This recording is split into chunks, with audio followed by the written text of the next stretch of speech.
ಪಾಕ್ ಸೆರೆ ಹಿಡಿದ Rafale pilot ಜೊತೆ ಫೋಟೋ ಕ್ಲಿಕ್ಕಿಸಿದ ದ್ರೌಪದಿ ಮುರ್ಮು. ರಾಷ್ಟ್ರಪತಿ ದ್ರೌಪದಿ ಮುರ್ಮು ಅವರು ಸ್ಕ್ವಾಡ್ರನ್ ಲೀಡರ್ ಶಿವಾಂಗಿ ಸಿಂಗ್ ಅವರ ಜೊತೆ ಫೋಟೋ ತೆಗೆಸಿಕೊಳ್ಳುವ ಮೂಲಕ ಪಾಕಿಸ್ತಾನಕ್ಕೆ ಟಾಂಗ್ ಕೊಟ್ಟಿದ್ದಾರೆ. ಸಶಸ್ತ್ರ ಪಡೆಗಳ ಅಧ್ಯಕ್ಷೆ ಮತ್ತು ಸುಪ್ರೀಂ ಕಮಾಂಡರ್ ಆಗಿರುವ 67 ವರ್ಷದ ದ್ರೌಪದಿ ಮುರ್ಮು ಅವರು ಇಂದು ಹರಿಯಾಣದ ಅಂಬಾಲಾ ವಾಯುನೆಲೆಗೆ ತೆರಳಿ ರಫೇಲ್ ಯುದ್ಧ ವಿಮಾನದಲ್ಲಿ ಹಾರಾಟ ನಡೆಸಿದರು. ಹಾರಾಟ ನಡೆಸಿದ ಬಳಿಕ ಶಿವಾಂಗಿ ಸಿಂಗ್ ಅವರ ಜೊತೆ ದ್ರೌಪದಿ ಮುರ್ಮು ಫೋಟೋ ಕ್ಲಿಕ್ಕಿಸಿದರು. ಆಪರೇಷನ್ ಸಿಂಧೂರದ ಸಮಯದಲ್ಲಿ ಪಾಕಿಸ್ತಾನ ಸಾಮಾಜಿಕ ಜಾಲತಾಣದಲ್ಲಿ ಸಾಕಷ್ಟು ಸುಳ್ಳು ಸುದ್ದಿಗಳನ್ನು ಪ್ರಕಟಿಸುತ್ತಿತ್ತು. ಅದರಲ್ಲಿ ಶಿವಾಂಗಿ ಸಿಂಗ್ ಅವರನ್ನ ನಾವು ಸೆರೆ ಹಿಡಿದಿದ್ದೇವೆ ಎಂದು ಹೇಳಿತ್ತು. ಪತನಗೊಂಡ ರಫೇಲ್ ಯುದ್ಧ ವಿಮಾನದಿಂದ ಹಾರಿದ ಶಿವಾಂಗಿ ಸಿಂಗ್ ಅವರನ್ನ ನಾವು ಸೆರೆ ಹಿಡಿದಿದ್ದೇವೆ ಎಂದು ಹೇಳಿತ್ತು. ರಫೇಲ್ನಲ್ಲಿ ಹಾರಾಟ ನಡೆಸಿ ದಾಖಲೆ ಬರೆದ ರಾಷ್ಟ್ರಪತಿ ದ್ರೌಪದಿ ಮುರ್ಮು, ಭಾರತ ಇದಕ್ಕೆ ಪ್ರತಿಕ್ರಿಯಿಸಿ ನಮ್ಮ ಯಾವುದೇ ಪೈಲಟ್ಗಳನ್ನು ಪಾಕಿಸ್ತಾನ ಸೆರೆ ಹಿಡಿದಿಲ್ಲ. ಕಾರ್ಯಾಚರಣೆ ನಡೆಸಿ ನಮ್ಮ ಎಲ್ಲಾ ಪೈಲಟ್ಗಳು ಸುರಕ್ಷಿತವಾಗಿ ಮರಳಿದ್ದಾರೆ ಎಂದು ತಿಳಿಸಿತ್ತು. 2023ರ ಏಪ್ರಿಲ್ 8ರಂದು ಅಸ್ಸಾಂನ ತೇಜ್ಪುರ ಏರ್ಬೇಸ್ನಲ್ಲಿ ಸುಖೋಯ್ 30 ಯುದ್ಧ ವಿಮಾನದಲ್ಲಿ ದ್ರೌಪದಿ ಮುರ್ಮು ಹಾರಾಟ ನಡೆಸಿದ್ರು. ಇದಕ್ಕೂ ಮುನ್ನ ಭಾರತದ ಮಾಜಿ ರಾಷ್ಟ್ರಪತಿಗಳಾದ ಪ್ರತಿಭಾ ಪಾಟೀಲ್ ಮತ್ತು ಅಬ್ದುಲ್ ಕಲಾಂ ಅವರು ಸುಖೋಯ್ 30 ಫೈಟರ್ ಜೆಟ್ಗಳಲ್ಲಿ ಹಾರಾಟ ನಡೆಸಿದ್ರು. ಆಪರೇಷನ್ ಸಿಂಧೂರದ ವೇಳೆ ಅಂಬಾಲಾ ಏರ್ಬೇಸ್ನಿಂದ ಟೇಕ್ ಆಫ್ ಆದ ನಮ್ಮ ಪೈಲಟ್ ಜೆಟ್ಗಳು ಪಾಕಿಸ್ತಾನದಲ್ಲಿರುವ ಉಗ್ರರ ನೆಲೆಗಳ ಮೇಲೆ ಪಾಕ್ ಸೆರೆ ಹಿಡಿದ ರಫೇಲ್ ಪೈಲಟ್ ಜೊತೆ ಫೋಟೋ ಕ್ಲಿಕ್ಕಿಸಿದ ದ್ರೌಪದಿ ಮುರ್ಮು. ರಾಷ್ಟ್ರಪತಿ ದ್ರೌಪದಿ ಮುರ್ಮು ಅವರು ಸ್ಕ್ವಾಡ್ರನ್ ಲೀಡರ್ ಶಿವಾಂಗಿ ಸಿಂಗ್ ಅವರ ಜೊತೆ ಫೋಟೋ ತೆಗೆಸಿಕೊಳ್ಳುವ ಮೂಲಕ ಪಾಕಿಸ್ತಾನಕ್ಕೆ ಟಾಂಗ್ ಕೊಟ್ಟಿದ್ದಾರೆ. ಸಶಸ್ತ್ರ ಪಡೆಗಳ ಅಧ್ಯಕ್ಷೆ ಮತ್ತು ಸುಪ್ರೀಂ ಕಮಾಂಡರ್ ಆಗಿರುವ 67 ವರ್ಷದ ದ್ರೌಪದಿ ಮುರ್ಮು ಅವರು ಇಂದು ಹರಿಯಾಣದ ಅಂಬಾಲಾ ವಾಯುನೆಲೆಗೆ ತೆರಳಿ ರಫೇಲ್ ಯುದ್ಧ ವಿಮಾನದಲ್ಲಿ ಹಾರಾಟ ನಡೆಸಿದರು. ಹಾರಾಟ ನಡೆಸಿದ ಬಳಿಕ ಶಿವಾಂಗಿ ಸಿಂಗ್ ಅವರ ಜೊತೆ ದ್ರೌಪದಿ ಮುರ್ಮು ಫೋಟೋ ಕ್ಲಿಕ್ಕಿಸಿದರು. ಆಪರೇಷನ್ ಸಿಂಧೂರದ ಸಮಯದಲ್ಲಿ ಪಾಕಿಸ್ತಾನ ಸಾಮಾಜಿಕ ಜಾಲತಾಣದಲ್ಲಿ ಸಾಕಷ್ಟು ಸುಳ್ಳು ಸುದ್ದಿಗಳನ್ನು ಪ್ರಕಟಿಸುತ್ತಿತ್ತು. ಅದರಲ್ಲಿ ಶಿವಾಂಗಿ ಸಿಂಗ್ ಅವರನ್ನ ನಾವು ಸೆರೆ ಹಿಡಿದಿದ್ದೇವೆ ಎಂದು ಹೇಳಿತ್ತು.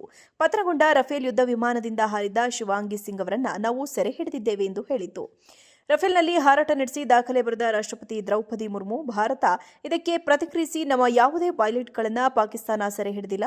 ಕಾರ್ಯಾಚರಣೆ ನಡೆಸಿ ನಮ್ಮ ಎಲ್ಲಾ ಪೈಲಟ್ಗಳು ಸುರಕ್ಷಿತವಾಗಿ ಮರಳಿದ್ದಾರೆ ಎಂದು ತಿಳಿಸಿತ್ತು. 2023ರ ಏಪ್ರಿಲ್ 8ರಂದು ಅಸ್ಸಾಂನ ತೇಜ್ಪುರ ಏರ್ಬೇಸ್ನಲ್ಲಿ ಸುಖೋಯ್ 30 ಯುದ್ಧ ವಿಮಾನದಲ್ಲಿ ದ್ರೌಪದಿ ಮುರ್ಮು ಹಾರಾಟ ನಡೆಸಿದ್ರು. ಇದಕ್ಕೂ ಮುನ್ನ ಭಾರತದ ಮಾಜಿ ರಾಷ್ಟ್ರಪತಿಗಳಾದ ಪ್ರತಿಭಾ ಪಾಟೀಲ್ ಮತ್ತು ಅಬ್ದುಲ್ ಕಲಾಂ ಅವರು ಸುಖೋಯ್ 30 ಫೈಟರ್ ಜೆಟ್ಗಳಲ್ಲಿ ಹಾರಾಟ ನಡೆಸಿದ್ರು. ಆಪರೇಷನ್ ಸಿಂಧೂರದ ವೇಳೆ ಅಂಬಾಲಾ ಏರ್ಬೇಸ್ನಿಂದ ಟೇಕ್ ಆಫ್ ಆದ ನಮ್ಮ ಪೈಲಟ್ ಜೆಟ್ಗಳು ಪಾಕಿಸ್ತಾನದಲ್ಲಿರುವ ಉಗ್ರರ ನೆಲೆಗಳ ಮೇಲೆ ಏರ್ ಸ್ಟ್ರೈಕ್ ಮಾಡಿದ್ದವು.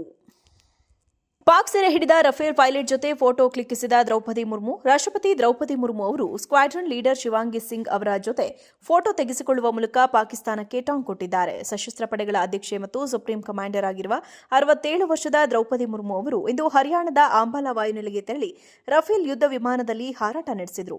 ಹಾರಾಟ ನಡೆಸಿದ ಬಳಿಕ ಶಿವಾಂಗಿ ಸಿಂಗ್ ಅವರ ಜೊತೆ ದ್ರೌಪದಿ ಮುರ್ಮು ಫೋಟೋ ಕ್ಲಿಕ್ಕಿಸಿದರು. ಆಪರೇಷನ್ ಸಿಂಧೂರದ ಸಮಯದಲ್ಲಿ ಪಾಕಿಸ್ತಾನ ಸಾಮಾಜಿಕ ಜಾಲತಾಣದಲ್ಲಿ ಸಾಕಷ್ಟು ಸುಳ್ಳು ಸುದ್ದಿಗಳನ್ನು ಪ್ರಕಟಿಸುತ್ತಿತ್ತು. ಅದರಲ್ಲಿ ಶಿವಾಂಗಿ ಸಿಂಗ್ ಅವರನ್ನ ನಾವು ಸೆರೆ ಹಿಡಿದಿದ್ದೇವೆ ಎಂದು ಹೇಳಿತ್ತು. ಪತನಗೊಂಡ ರಫೇಲ್ ಯುದ್ಧ ವಿಮಾನದಿಂದ ಹಾರಿದ ಶಿವಾಂಗಿ ಸಿಂಗ್ ಅವರನ್ನ ನಾವು ಸೆರೆ ಹಿಡಿದಿದ್ದೇವೆ ಎಂದು ಹೇಳಿತ್ತು.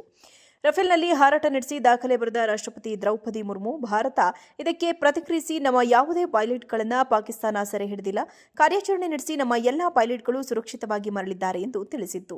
2023ರ ಏಪ್ರಿಲ್ 8ರಂದು ಅಸ್ಸಾಂನ ತೇಜ್ಪುರ ಏರ್ಬೇಸ್ನಲ್ಲಿ ಸುಖೋಯ್ 30 ಯುದ್ಧ ವಿಮಾನದಲ್ಲಿ ದ್ರೌಪದಿ ಮುರ್ಮು ಹಾರಾಟ ನಡೆಸಿದ್ರು. ಇದಕ್ಕೂ ಮುನ್ನ ಭಾರತದ ಮಾಜಿ ರಾಷ್ಟ್ರಪತಿಗಳಾದ ಪ್ರತಿಭಾ ಪಾಟೀಲ್ ಮತ್ತು ಅಬ್ದುಲ್ ಕಲಾಂ ಅವರು ಸುಖೋಯ್ 30 ಫೈಟರ್ ಜೆಟ್ಗಳಲ್ಲಿ ಹಾರಾಟ ನಡೆಸಿದ್ರು.